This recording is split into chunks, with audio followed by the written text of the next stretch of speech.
My name is Adam Ward, Director of Studies of the ISS, and I'm joined today by Dr. Sanjaya Baru, who is our Director for Geoeconomics and Strategy based in New Delhi. Sanjaya, before you came to work for the ISS, you for many years were working very closely as an aide to former Indian Prime Minister Manmohan Singh, who is the subject of your book, Accidental Prime Minister, which has been flying off the shelves. And perhaps we can talk a little bit about him to begin with. To what extent, when people say that his legacy might be seen as the Modi administration, is that a fair thing to be saying about him and his performance? Yeah, of the second term. I think Mr. Modi is the beneficiary of what we in India call anti-incumbency, a public sentiment against the government in office. And that was certainly a factor in the elections in 2014. But that was more to do with the second term, particularly after 2010. I think the sharp decline in India's economic growth rates, plus the focus on corruption, these two factors, I think, really damaged Manmohan Singh's government's reputation. Now, India's democracy has had a very pronounced hereditary temperament, if you like. How do you now assess the fortunes of the Gandhi dynasty? Is that something that has departed, or is it going to come back? Where do you put that? Well, Adam, I actually now increasingly have come to the view that we are probably watching the beginnings of the birth of India's second republic. If you like, the first republic was defined by the Nehru family. Jawaharlal Nehru, Indira Gandhi, Rajiv Gandhi, and the Congress party, which survived the Gandhis with Narasimha Rao as Prime Minister and then with Manmohan Singh as the Prime Minister.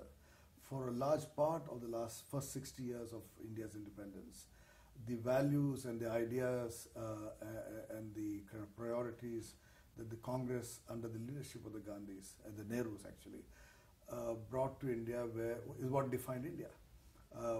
But I think that definition of India is beginning to change. A new generation of Indians are looking for new opportunities, a new idea of India. And I think Modi's victory really represents the flowering of that idea. And I do think we are looking at the beginnings of a second republic. So what would the chief characteristics of that second republic be? What's the idea that people are aspiring towards? I think the principal idea that Modi now represents is the kind of Western principle of individual liberty and individual prosperity. The idea that if you're good, you should do well. There's a certain individualism today which was something we did not associate with the politics of Nehru and Indira Gandhi, etc., which was more influenced by Fabian socialism and a collective, doing things together.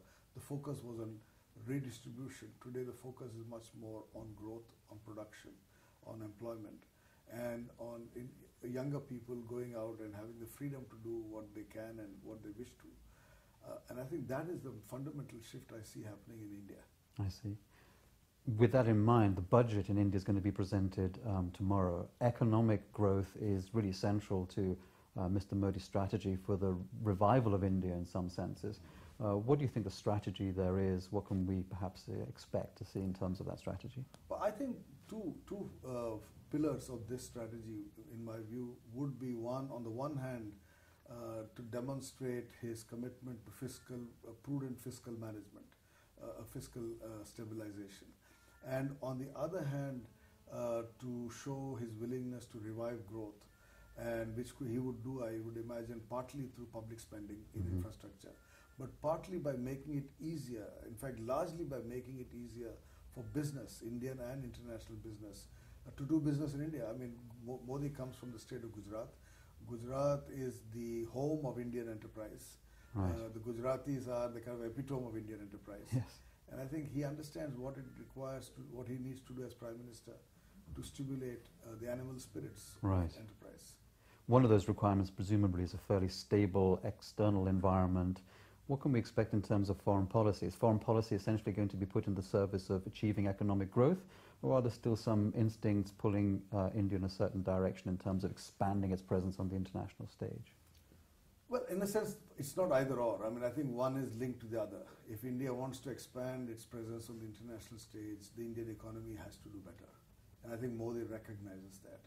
And if Indian economy has to do better, then India needs a stable environment around its own borders. And I think, therefore, in the last 1 month or so that he's been around, if you can, his priorities have been South Asia, the Eurasian landmass, and then BRICS and the major powers. So I think Modi's priority will be the economy, and his foreign policy, I would imagine, will be defined by that. Sanjaya, congratulations again on the book, and we'll see what the budget holds tomorrow. Thank you. Thank you.